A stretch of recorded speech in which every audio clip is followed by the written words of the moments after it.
കഴിഞ്ഞോ മുത്തശ്ശിയും മോനും തമ്മിലുള്ള രഹസ്യം? അമ്മയോട് മുത്തശ്ശി എന്താ പറഞ്ഞ്? വരുൺ ബിസിനസ്സുകാരുടെ കൂടെ ട്രാവലിലാണെന്നല്ലേ? പക്ഷെ യഥാർത്ഥത്തിൽ വരുൺ രാധികയുടെ അടുത്തുണ്ടല്ലേ? ഉണ്ട്. അതുകൊണ്ടെന്താ? സാധാരണ ഒരു കുടുംബത്തിലെ ഏറ്റവും മുതിർന്ന ആളാ ഏറ്റവും അന്തസ്സോടെ പെരുമാറുക. അയ്യോ, അത് ഞാൻ അറിഞ്ഞിരുന്നില്ല മോളെ.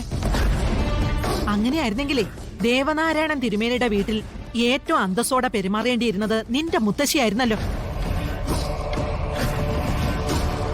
അങ്ങനെ എന്തെങ്കിലും സുകുമാരി അമ്മയുടെ ഭാഗത്തുനിന്ന് ഉണ്ടായിട്ടുണ്ടോ? എന്റെ മുത്തശ്ശിയെ കുറ്റം പറയണ്ട. മുത്തശ്ശിയും മുത്തശ്ശിയുടെ കൊച്ചുമോനും ചിന്തിക്കുന്ന ഒന്നും നടക്കാൻ പോകുന്നില്ല.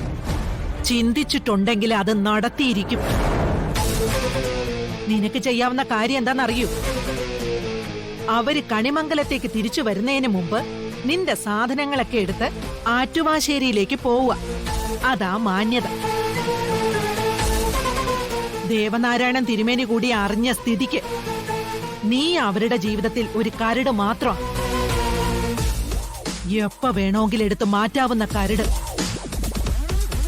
അത് നിന്റെ കുടുംബം ചെയ്യണോ അതോ ഞങ്ങൾ ചെയ്യണോ എന്ന് മാത്രം തീരുമാനിച്ചാ മതി. അവിടെ മുത്തശ്ശിക്ക് ഒരു തെറ്റുപറ്റി. കണിമംഗലത്തിന്റെ അന്തസ്സിന്റെ അഭിമാനത്തിന്റെ ഇടയില് ഈ നാട്ടിലെ നിയമം എന്ന് പറയുന്നൊരു സാധനമുണ്ട്. പോലീസുണ്ട്, കോടതിയും ഉണ്ട്. അവരുടെയൊക്കെ മുന്നിലേ വരുണിന്റെ ഭാര്യ ഞാനാ. ഞാൻ ജീവിച്ചിരിക്കെ ഞാനുമായുള്ള ബന്ധം ഉപേക്ഷിക്കാതെ വേറൊരു പെണ്ണുമായിട്ട് വരുൺ അടുത്തിടപഴകുന്നു എന്നൊരു പരാതി ഞാൻ കൊണ്ട് കൊടുത്താലേ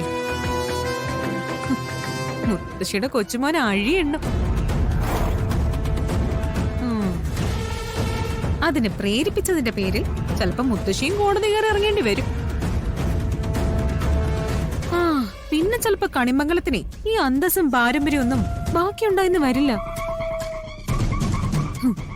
അറിയാലോ ഇപ്പോഴത്തെ ഓൺലൈൻ മീഡിയക്കാരൊക്കെ. അവരൊന്ന് ഇളക്കി മറിച്ചാലേ അവിടെ തീരാവുന്നതേ ഉള്ളൂ ഈ കണിമംഗലത്തിന്റെ പാരമ്പര്യം. എന്നെ കൊണ്ട് വെറുതെ അത് ചെയ്യിപ്പിക്കരുത്.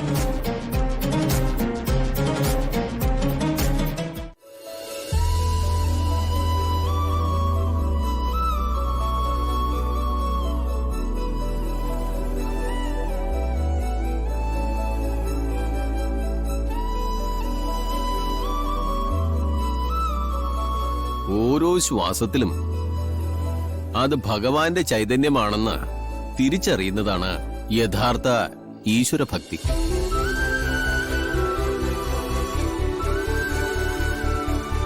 ആവശ്യങ്ങൾ പറഞ്ഞു തൊഴുതു നിൽക്കുന്നതിനെ പ്രാർത്ഥന എന്ന് പറയാൻ പറ്റില്ല. അത് ആർത്തി പിടിച്ച മനസ്സിന്റെ ഒരു രൂപമായിട്ടേ വ്യാഖ്യാനിക്കാൻ പറ്റൂ. ഒരു യഥാർത്ഥ ഭക്തൻ തന്റെ കർമ്മങ്ങളെല്ലാം അനുഷ്ഠിക്കുകയും ഭഗവാന്റെ മുന്നിൽ കൈകൂപ്പുക മാത്രമേ ചെയ്യേണ്ടതുള്ളൂ.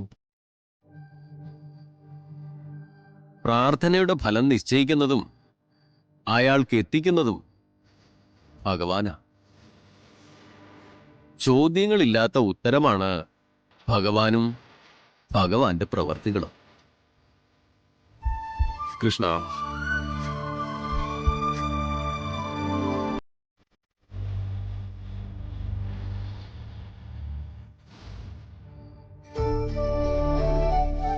ഇനി നമുക്ക് പ്രാർത്ഥനാ ഗാനത്തിലേക്ക് കടക്കാം. പ്രാർത്ഥനാഗീതം പാടുന്ന സ്വാമിജി സുഖമില്ലാതെ മുറിയിൽ കിടക്കുക. പ്രാർത്ഥനാ ഗാനത്തിന് എന്ത് ചെയ്യും?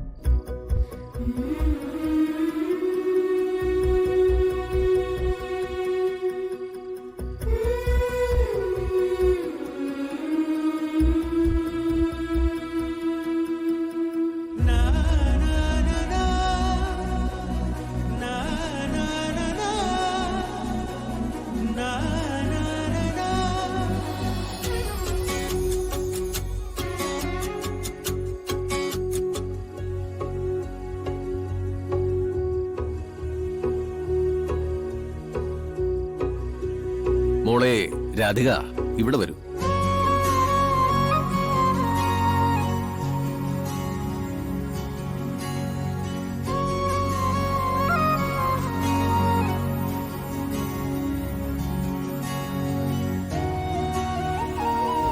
കൃഷ്ണഗീതങ്ങൾ നന്നായി പാടുമല്ലേ? അ, ഏ?